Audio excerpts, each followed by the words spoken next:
Hello అండి. ఈరోజు మనము నూనె వాడకుండానే ఇలా నువ్వుల చట్నీ చేసుకుందాం. దీనికి కావాల్సిన ఇంగ్రీడియెంట్స్ ఇదిగోండి. ఒక కప్పు చింతకాయలు శుభ్రంగా కడిగి కట్ చేసి పెట్టుకోవాలి. దానికి తగ్గట్టు పచ్చిమిర్చి కడిగి ఇలా హాఫ్ హాఫ్ చేసి పెట్టుకోవాలి. ఒక టేబుల్ స్పూన్ నువ్వులు మరియు ఒక ఎల్లిగడ్డ ఇలా తొక్క తీసి పెట్టుకోవాలి. కొత్తిమీర సన్నగా తరిగి పెట్టేసుకోవాలి శుభ్రంగా కడిగి. ఇప్పుడు బాణలి పెట్టేసుకొని ఒక గ్లాస్ వాటర్ వేయాలండి.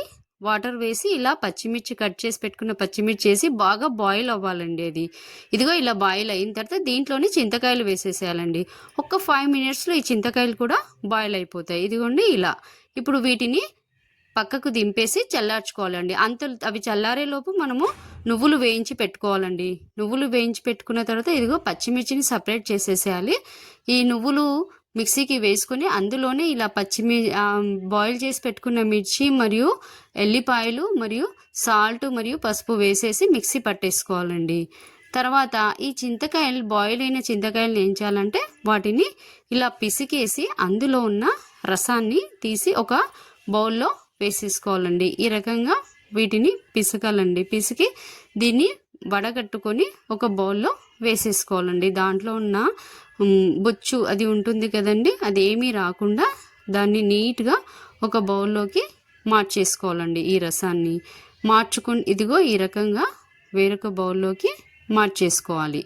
ఇలా మార్చుకున్న ఈ చింతకాయ రసాన్ని మనము ఇందాక మిక్సీ పట్టుకున్న దాంట్లోనే ఇది కూడా వేసేయాలండి. ఇదిగో ఈ రకంగా మనం ఇందాక మిక్సీ పట్టేసుకున్నాం కదా, దాంట్లోనే ఈ చింతకాయ రసాన్ని వేసేసుకోవాలండి. ఇలా దానికి తగ్గట్టుగా కొంచెం వేసేసుకొని మళ్ళీ ఇది మిక్సీ పట్టేసుకోవాలండి. ఇదిగోండి నువ్వుల చట్నీ రెడీ అయిపోయిందండి. చూడండి ఎంత చక్కగా ఉందో నువ్వుల చట్నీ. దీన్ని మనము సర్వింగ్ బౌల్లోకి వేసేసుకోవడమే. ఇలా సర్వింగ్ బౌల్లోకి తీసేసుకొని దీంట్లో మనం సన్నగా తరిగి పెట్టుకున్న కొత్తిమీర ఉంది కదండి, దాన్ని ఇందులో కలిపేసుకోవడమే.